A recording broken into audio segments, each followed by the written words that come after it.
Admetus, the king of Pherae, was in a difficult situation. He had been fated to die on a certain day, but he desperately wanted to cling to life. However, he had been told that the only way he could cheat death was if someone else was willing to take his place. His wife, Alcestis, was the only person who volunteered to do so, much to Admetus' dismay.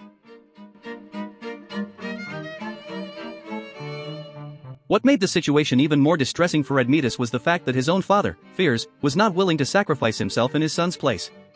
Pheres, who was an old man, refused to offer himself up to save Admetus from his impending death.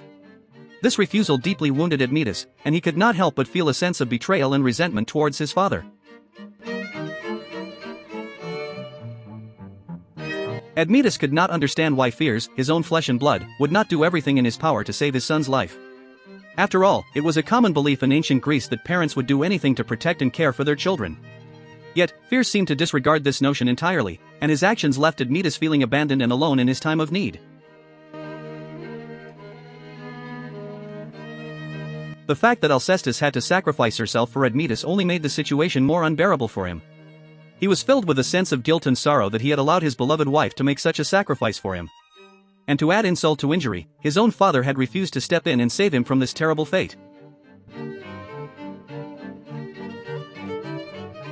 Admetus felt that Pheres had failed him in his moment of need. He could not fathom why his father had been so selfish and unwilling to make the ultimate sacrifice for his own son. It seemed inconceivable to Admetus that Pheres would value his own life over that of his own flesh and blood. The resentment and anger that Admetus felt towards Pheres only grew stronger as time went on. He could not forgive his father for his selfishness and lack of compassion. The rift between them deepened, and Admetus could not bring himself to look upon Pheres with anything but disdain and disappointment.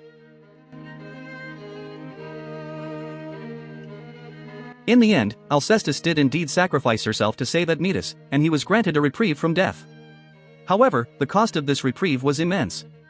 Admetus had lost the love of his life, and he could not help but blame Pheres for her death. The resentment and anger that Admetus felt towards Pheres continued to fester within him. He could not let go of the fact that his own father had let him down in his time of need. The bond between them had been irreparably damaged, and Admetus could not bring himself to forgive Pheres for his actions.